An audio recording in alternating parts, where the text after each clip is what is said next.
All right, guys. Well, it's been a daggum week since these traps been out. We ain't caught a daggum thing. But, whoa. I've been there, done this before, so I don't know. I ain't gonna let it get to me. I've had traps sit for a month before without nothing getting in them. And then all of a sudden it's just like, bam! Stuff starts working your stuff. So I don't know if you guys have any more tips that maybe I'm not thinking. Like, I'm wondering if this wax dirt maybe has a scent that they're not liking, and I should only use that wax dirt when it gets down below freezing. But it's kind of one of them things. It's up in the air. It's what I love to do, but it just kills you sometimes, man. When you hold on a second, we're fixing to go through a big old whopper mud hole. Woo! Yeah. But yeah, it just kills you when you get fooled. Nothing. But looks like we got a dry trap line out here too. I think one of the biggest things that I've heard, and I'm gonna try to start doing, everybody else at my local factory goes back to work today. My buddy Caleb, who's been with me the last week or so, he had to go in at 3 o'clock this morning. He's got to work 3 to 3 today, 3 to 3 tomorrow, and then they got to work Saturday. I lucked out, took vacation. I ain't got to go back till Monday. But that being said, I think what I'm going to try to do is when I roll up on these traps is just look at them from the truck. I ain't stepping a foot on the ground. Seeing if that makes a difference. I don't know. We're supposed to get some more rain today, I think. Yeah, golly, man. There just ain't nothing going on. And that's the thing, is one of these trap sets over here, we set it that day. I took my little girl out and she said she wanted me to set it for a bobcat set. Well, the other day when we was running them, Caleb brought some, like a turkey neck and just kind of the insides of a turkey. So I threw all them guts and stuff up in the front of that little cubby set that we built. Ain't nothing drug them out. So, I mean, you'd think if something would have worked at like a possum or anything, that would have been gone. But hopefully this is just like the calm before the storm, you know what I'm saying? Because usually in the last couple of years when I've set traps, I've called it. You get a good cold front coming in, you're like, I'm fixing to start catching something. And sure enough, bang. After that real cold snap hits, all the field mice go back to their little homes. And all the prey, they kind of huddle up for the winter. Once that time hits here in Missouri, it seems like I do a lot better. And, that's probably a failure of mine because, like, to be a proficient trapper, you need to be able to be proficient, hot, warm, and every circumstance. And I'm still not there yet, but I enjoy every second of it. It's just something that, it's like trapping and bow hunting are two of my passions. Here we go. Hold on. Don't get stuck. Whoa! Yeah, come on, get out of there. But it's just, I don't know, man. Still got two to check.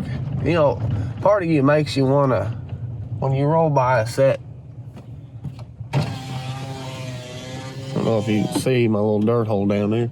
When you roll by a set day after day after day after day, it just really makes you just want to pull your trap or set new traps, which I ain't got very many new traps yet. I think we got like 15 traps out here, which is a lot for me because, like I said, I trap because it's a hobby. I don't trap to make money on it. I'm not a hardcore. And so, like, really, I don't really mess with a whole lot of coons, possums. I've caught a bunch of them in my day. Unless somebody, says, hey, can you come over and clear some of these possums or coons off my land for turkeys? Then I would trap for them, but that's kind of the same way with beavers. Like, I like beavers, trapping beavers, but it's not my my bread and butter. Like, I like coyotes, bobcats, foxes, that kind of stuff, because to me, that's the hardest stuff to trap. Some people, they act like, oh, it's just a coyote. But to me, I've been fooled too many times by them little critters. Put the chip on my shoulder. I'm a kind of stubborn guy. When you fool me once, you better be ready for a war, because I'm fixing to spend some money if I have to. And we're going to catch you. My old buddy Seth, same way.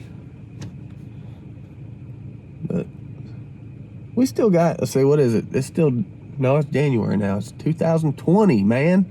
What a crazy year, dude.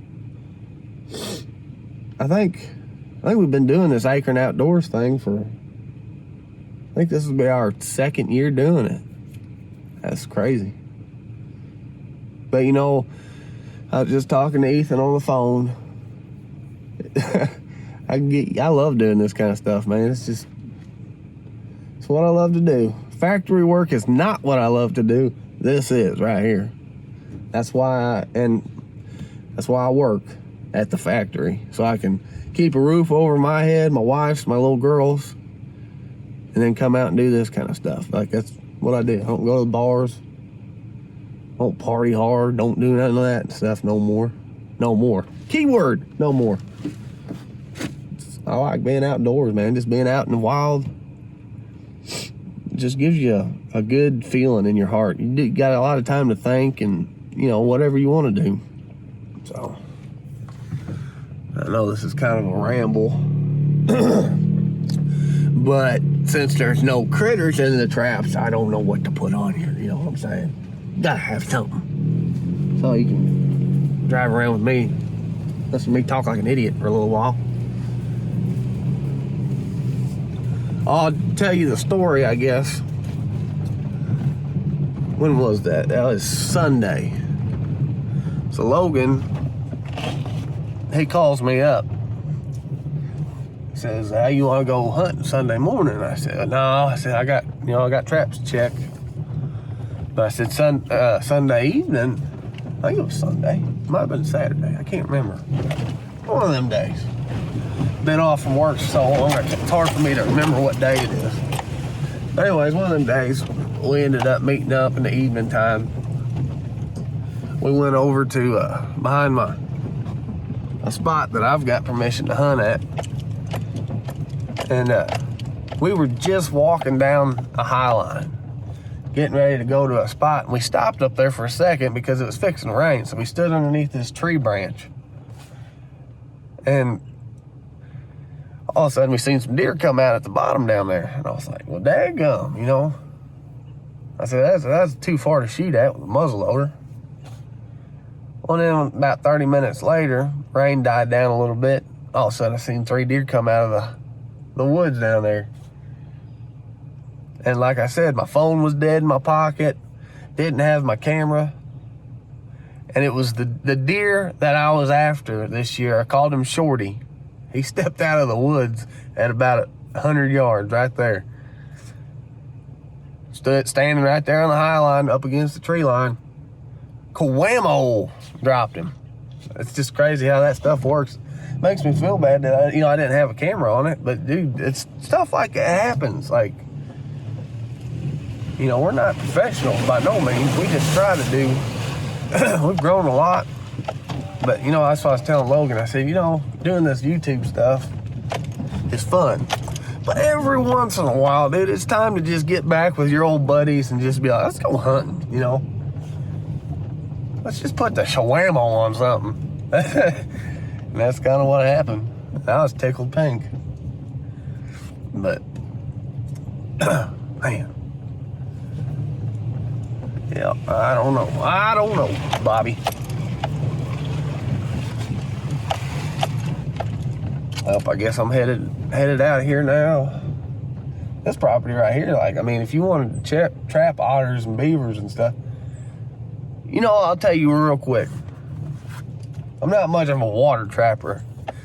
My buddy Kyle Nelson will tell you exactly why. Because every time I am around water, doesn't matter what I'm doing, if I'm gigging, bow fishing, trapping, whatever it is, I always end up in the water.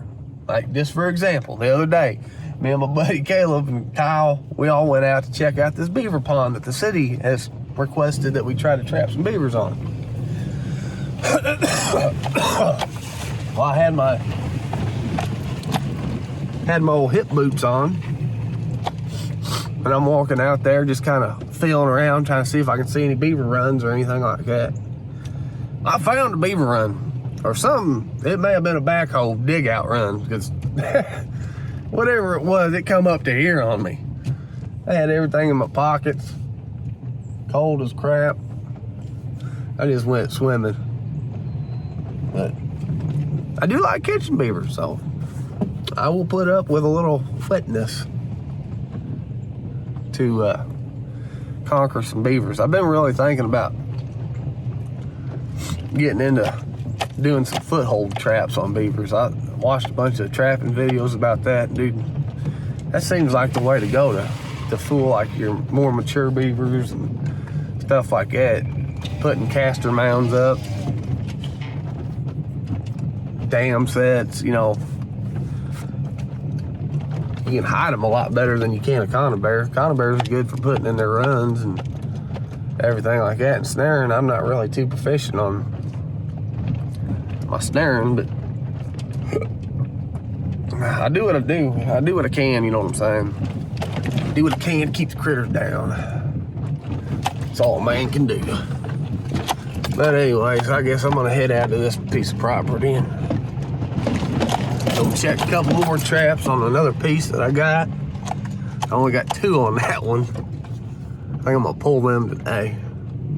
That way I can just concentrate down here, and then I'm not gonna check my beaver traps till tomorrow, because they're conibears, so you don't have to check a conibear every 48 hours, I think it is. Because it actually kills the beaver when it's in it, and it'll be underwater. But, all right, well, sorry you guys are getting bored, you know what I'm saying? Like, I may have to put a chicken suit on, you know, make you guys laugh a little bit at least. Doggone. But, all right, well, y'all keep tuned. We'll keep doing stuff, keep putting stuff up when we can. I'm fixing to go back to work.